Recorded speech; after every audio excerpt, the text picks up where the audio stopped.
Hello everyone.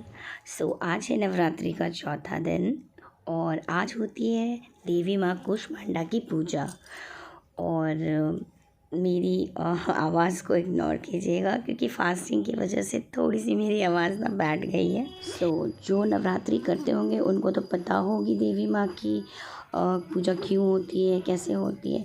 But जिन लोगों को नहीं पता उनको मैं बताना चाहती हूँ कि जो माँ कूष्मांडा हैं वो समृद्धि और सौभाग्य का प्रतीक मानी जाती हैं। और हम इनके भोग में मालपुआ, दही, मीठी दही, एक्चुअली जो भी मीठी चीज़ होती है हम इनको भोग लगाते हैं।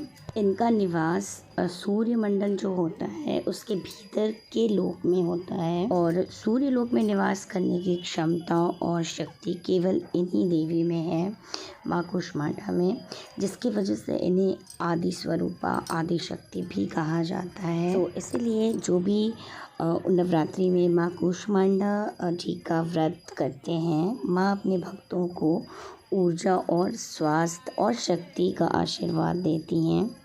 फ्रेंड्स, ऐसा भी माना जाता है कि देवी माँ कूष्मांडा जी ने ब्रह्मांड को अपनी स्माइल से, मतलब मुस्कान से उत्पन्न किया है, जिस कारण उनका नाम कूष्मांडा देवी पड़ा है।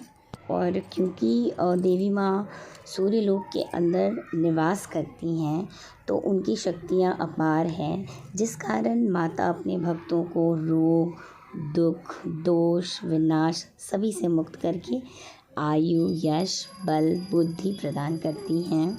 और हाँ, कल मुझसे व्हाट्सएप पे श्वेता ने पूछी थी कि तुम कर्पूर गौरम दूसरे टोन में गाती हो क्यों? तो मैं भी वैसे ही नॉर्मल कर्पूर गौरम करती थी, बट लास्ट 3 इयर्स से मैंने ये नई वाली सुनी और वही मैं बजाती थी इवनिंग के ये में। तो मेरे दोनों बच्चों ने उसी टोन में याद कर लिया है और हम उसी टोन में कर्पूर गौरम करते हैं क्योंकि दोनों बच्चों को वही याद है।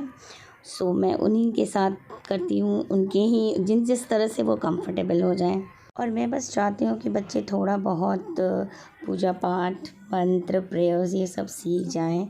तो जिस भी लैंग्वेज या टोन में उनको पसंद होता है, क्योंकि मेरे दोनों बच्चों को ये याद है। इस तरह से पूजा पाठ करते करते मेरा समय निकल जाता है और 11:30 पौने 12 तक मेरी पूजा ख़त्म हो जाती है प्रॉपरली।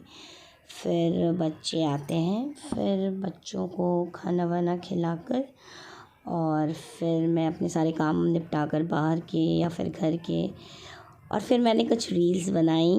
तो जैसा कि मैंने आपको बताया था कि मैं दोपहर के टाइम में आफ्टर स्कूल थोड़ी खाली रहती हूँ, तो फिर मैं रील्स बना लेती हूँ थोड़े बहुत। और उसके बाद फिर होती है इवनिंग पूजा की। फिर हम करते हैं संध्या आरती की तैयारी। और कल फ्लावर्स जो कि कम थे तो कियारा ने उसे बेलपत्र से पूरी थाली आरती की सजाई थी। थाली बहुत अच्छी लग रही थी।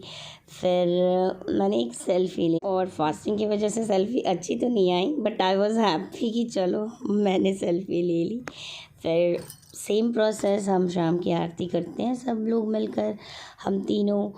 और उसके बाद बताया था मैंने जैसे आपको कि मुझे मंदिर भी जाना होता है, तो हम फटाफट पूजा वूजा करके, संध्या आरती करके फिर हम मंदिर चले जाते हैं। और क्योंकि कृष के एग्ज़ाम्स चल रहे हैं और कल मेरी बेटी का डांडिया परफॉर्मेंस है स्कूल में, उसे भी घर में आकर प्रैक्टिस करनी है। और कियान के मैथ्स के पेपर हैं और कल उसका लास्ट पेपर है एग्ज़ाम्स का। फिर उसकी छुट्टियां शुरू हो जाएंगी दुर्गा पूजा की, उसे भी पढ़ाना है थोड़ा। वो बहुत एक्साइटेड है क्रिश एक्चुअली, क्योंकि छुट्टियां होते ही उसने कहा है कि मुझे पंडाल घूमने जाना है और रेनबो राइड भी करनी है। रेनबो राइड एक्चुअली वो जाइंट व्हील को कहता है क्योंकि वो बहुत कलरफुल रहती है। इस तरह से उसकी प्यारी प्यारी बातें सुनते सुनते हम वॉकिंग करते करते मंदिर आ गए। फिर वहाँ पे मैं जैसे रोज़ पूजा करती हूँ, पाठ करती हूँ, वैसे मैंने किया।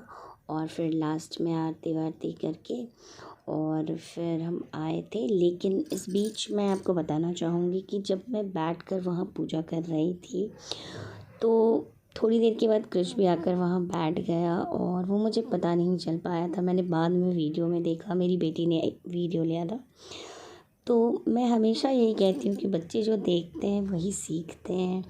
वो मुझे देखता है मैं बैठकर पूजा करती हूँ, इसलिए फिर वो खेला और थोड़ी देर के बाद वो आकर बैठकर प्रॉपर्ली मेरे पास पूजा कर रहा था। क्योंकि मेरे पापा हमेशा कहते हैं कि बच्चे जो होते हैं उनका पहला स्कूल जो होता है वो घर होता है और पहली टीचर जो होती है वो माँ होती है। तो जैसा तुम करोगी वैसे ही तुम्हारे बच्चे भी करेंगे और वैसे ही उनका ग्रोथ होगा। तो ये बहुत सही है, सारे बड़े यही सिखाते हैं कि तुम जैसा करोगी वैसे ही तुम्हारे बच्चे करेंगे और ये बहुत सही है और ये मैंने अपनी लाइफ में अप्लाई करके देखा भी है। आप लोगों के प्यार और आशीर्वाद से मेरे नवरात्रि का 4th डे भी कंप्लीट हो गया। तो इसी तरह मुझे आशीर्वाद देते रहिए। Bye bye.